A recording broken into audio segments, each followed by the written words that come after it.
네, 안녕하십니까. 백두산 TV입니다. 네, 갑자기 가을이 왔습니다. 네, 쌀쌀합니다. 건강 조심하시길 바라면서 아주 재밌는 기사가 하나 올라왔습니다. 마이클 백스터 기자 새벽에 나왔는데요. 레드햇 스토리입니다. 제목이. 레드햇은 뭡니까? 딥스테이트들, 악마들에 대한 심판을 조속히 법 외에서, 법적인 그 테두리 밖에서 강행하는 그런 조금 급진적 천사 세력, 이렇게 얘기할 수 있나요? 라고 얘기할 수 있는데요. 그들의 이야기입니다. 자, RRL은 전 미 육군 하사인 레드햇과 처음 얘기할 기회를 있었습니다. 레드햇을 직접 대면한 모양이에요. 이라크와 아프간에서 각각 2년씩 싸웠습니다.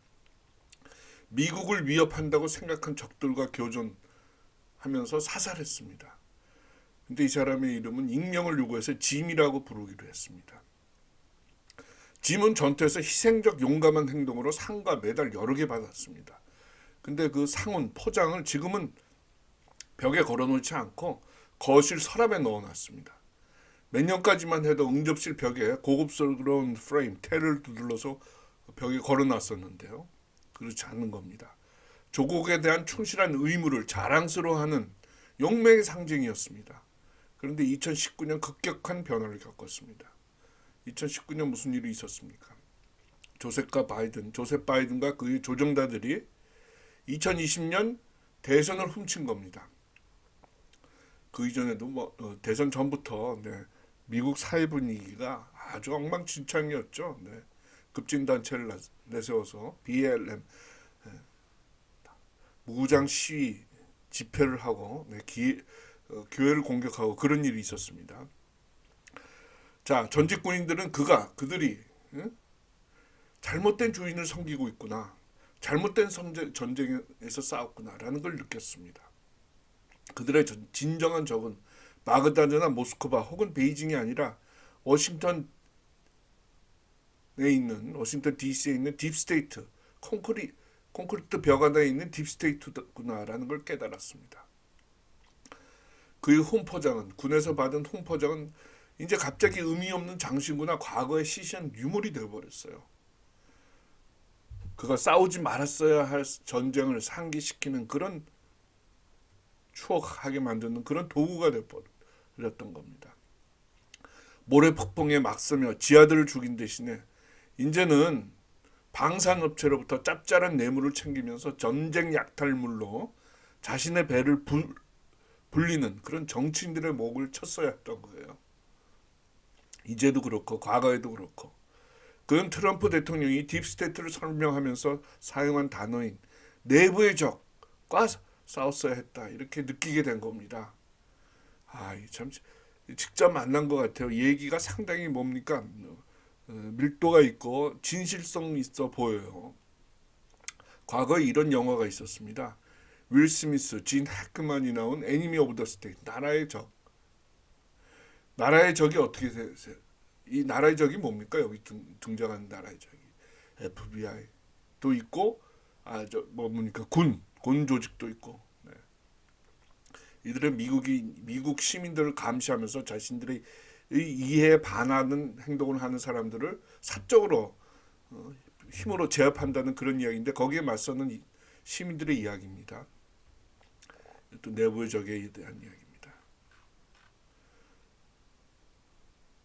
자, 2021년 1월 6일 딥스테이트들이 그 운명적인 날 의사당을 평화적으로 방문한 무고한 애국자들을 체포하기 시작하면서 짐은 TV 뉴스 방송도 보지 않고 자신의 SNS 피드를 모두 지워버렸어요.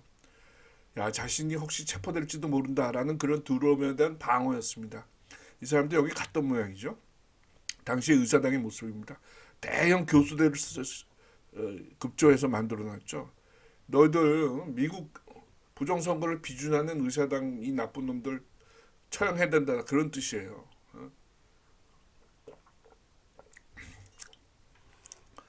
그들을 보면 여기 간 사람들 가진 않은 모양이죠. 그들을 보면 피가 끓어올랐다고 짐은 말했습니다. 여전히 짐은 옛날 군 동료들과 연락을 합니다. 연방 정부에 대한 증오는 짐도 그의 친구도 비슷합니다. 짐은 그의 친구들에게 정치 얘기는 이제 그만하자라고 요청해야 했어요. 정치 얘기만 하면 극심한 두통에 혈압이 오르기 때문입니다. 이건 누가 잘못한 겁니까? 여기 와서 시위한 사람이 잘못한 겁니까? 아니면 부정선거를 비준한 정치인들이 잘못한 겁니까? 정치인들이 잘못한 거죠. 그런데 정치인들이 뭐라 그럽니까?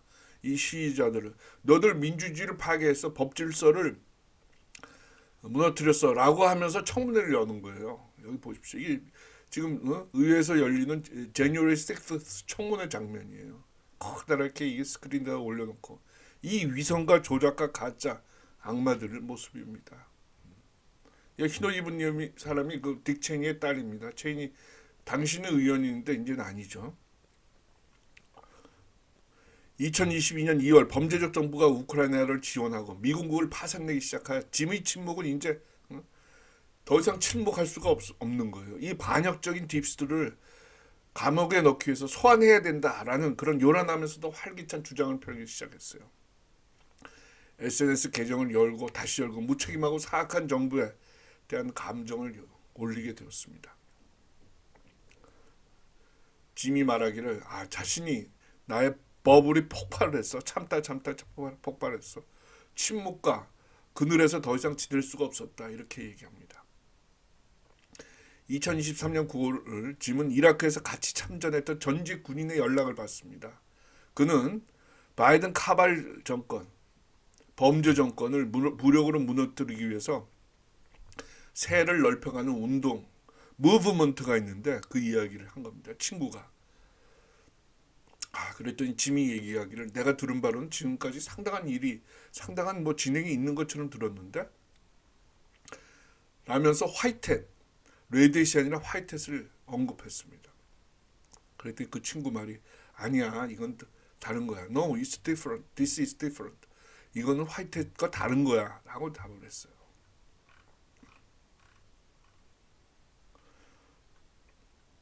짐은 무장운동 뭡니까? Armed Movement에 대해 가입하는 걸 공포를 가졌습니다. 당연하죠. 일반 시민들은 당연하죠. 양심과 도덕을 갖고 있는 사람들이 무장운동에 가입하려고 참여하려고 하면 저어되는 거 사실이죠. 자신은 직업이 있고 아내와 두 아이 그리고 mortgage 대출 받은 게 있어요. 집 살려면 대출 받아야죠. 목돈이 있나요? 그거 갚아야 되는데 자신이 무장운동으로 죽거나 다치면은 집이 완전히 풍지박산이 나는 거 아닙니까? 그걸 걱정하는 거죠.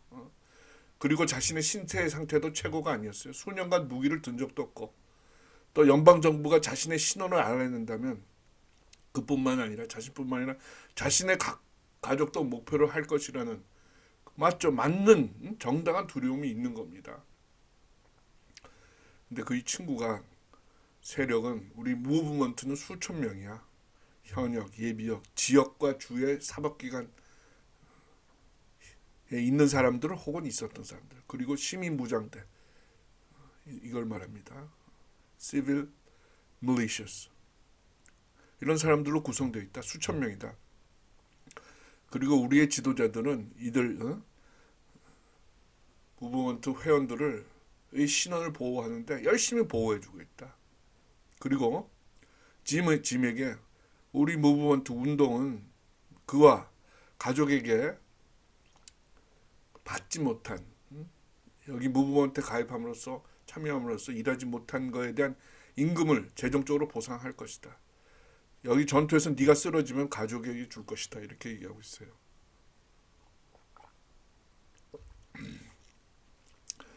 짐은 저어합니다. 나는 용병이 아니고 내가 용병이라고 불리는 걸 원치도 않아서 처음엔 망설였다고 합니다. 그러나 동료와 이야기할수록 이것은 용병의 일이 아니다라고 확신을 했습니다.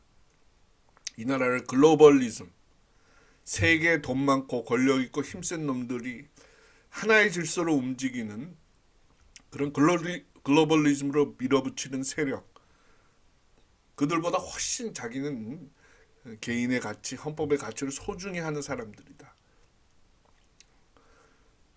당연하죠. 그리고 이 친구는 짐한테 그랬어요.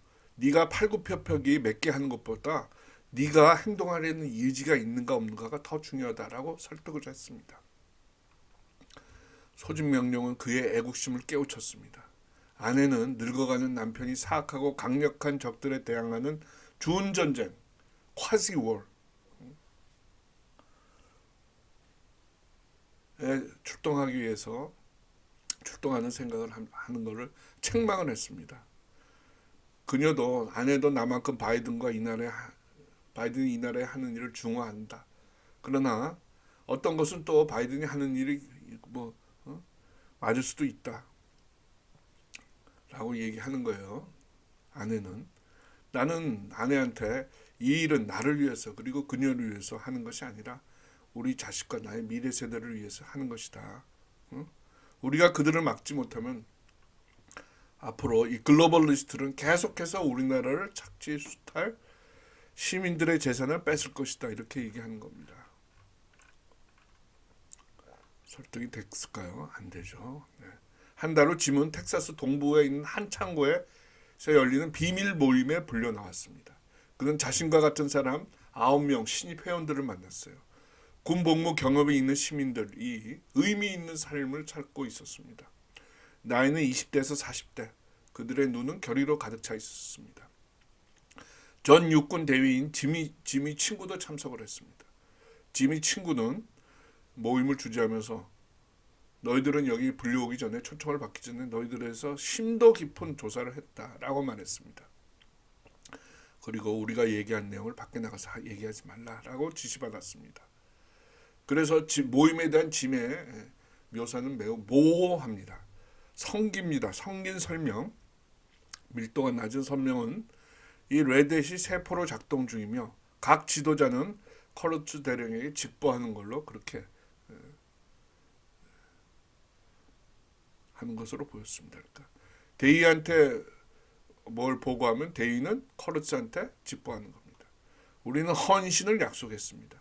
우리는 생명이 위험에 처해질 수 있다는 말도 들었고 이 모든 것은 또 자발적으로 하는 것이며 언제든 물러날 수 있다라고 얘기를 들었습니다.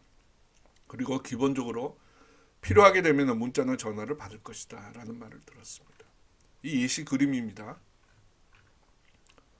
그는 일과 아내 그리고 일상으로 돌아왔습니다. 때때로 지급받은 대포폰을 수시간 동안 응시하기도 했습니다. 마치 울리도록 울려라 하는 것처럼 그런 마법을 거는 것처럼 말이죠.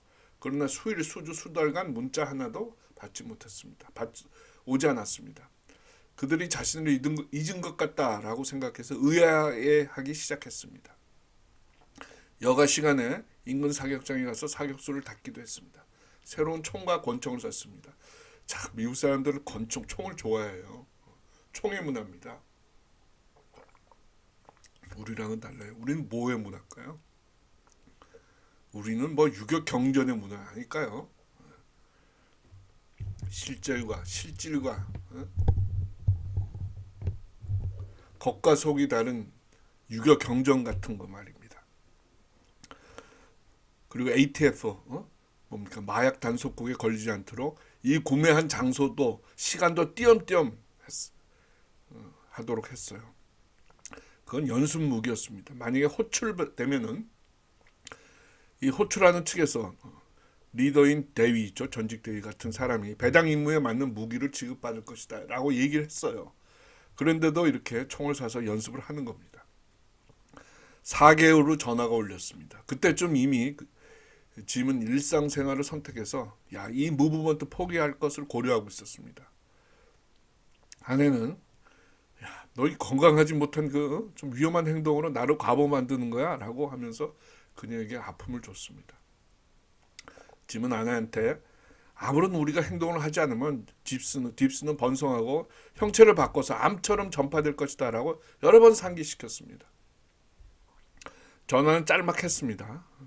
서부 텍사스 10에이커 크기의 대지에 있는 농가로 와라.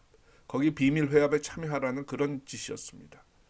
갔더니 자신을 포함해서 12명의 참가자가 있었습니다. 이들에게 어린이 학대범이자 수백만 달러의 세금을 탈세한 딥스테이트 국무부 관리에 대한 정보가 담긴 서류가 주어졌습니다. 그 서류 내용은 substantial, 아주 밀도가 높았습니다. 내용이 많았고 놀라운 것이었습니다.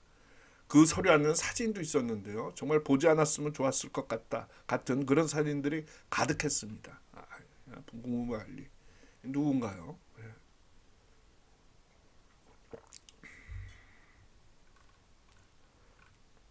지시는 분명했습니다. 그 임무를 암살하는 것이었어요. 3일 후 그 목적은 그 임무는 완수됐습니다. 그러나 대상과 방법은 말하지 않았습니다. RRN한테 마이클 백스터 기자한테 얘기하지 않았다는 거죠. 근데 짐은 이 얘기는 했습니다. 내가 하진 않았어. 나는 룩아웃 막만 봤어. 근데 그가 한 짓으로 봐. 그 국무부 관리가 한 짓으로 봐서 나는 가책도 양심의 가책도 후회도 없다. 그런 사람은 재판도 군사재판 것도 받을 자격이 없다. 스타워즈에서 메이스 윈두가 황제는 너무 위험해서 살려둘 수 없다라고 말하는 장면이 있고 그런 대사가 있는데 이 사람도 너무너무 위험해서 내버려둘 수 없는 그런 사람 중에 하나였다라고 합니다. 메이스 윈두 이 사람인 모양이네요. 스타워즈 뭡니까? 광선검을 들고 결전의 의지를 눈빛에서 읽을 수 있습니다. 이후 작전을 5개 더 참가했다고 그러네요. 근데 그 나머지 작전 5개에 대한 이야기는 외부의 발설 허가를 받지 못했다고 합니다. 이기건 지건 이 싸움에 대해서 이 무브먼트에 끝까지 함께할 것이다 이렇게 얘기하고 있습니다. 짐 용감하네요. 모든 일이 잘 되기를 기대합니다. 자, 그런데 이걸 보면서 제가 느낀 점 몇 가지가 있습니다. 화이트햇은 어디 갔습니까? 화이트햇은 지난번 기사에 보니까 선거 부정에만 집중한다. 선거 기간을 앞두고 선거 부정에만 집중한다 이렇게 얘기했던 걸로 기억하는데 선거를 앞두고 있기 때문에 선거 부정선거 문제에 대해서 집중해야 되기 때문에 딥스테이트 처단, 딥스테이트 제거 임무는 일시적으로 유예한 것인가 그런 생각이 듭니다. 또 하나, 이 기사는 이게 지금 레드햇이 이렇게 무브먼트 세력을 구성해야 될 정도로 딥스테이트와의 싸움이 만만치 않은 것인가 이런 느낌을 줍니다. 물론 그렇습니다. 카발드 딥스테이트 일루미나티들이 구성되고 만들어지고 활동을 한 게 수백 년입니다. 그 세력들을 그들의 생각을 바로 잡으려면 어쩌면 정말 수십 년이 걸릴지도 모릅니다.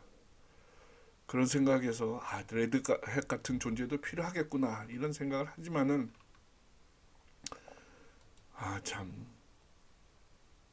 이 딥스와의 전쟁은 정말 끝이 없다 이런 생각을 합니다.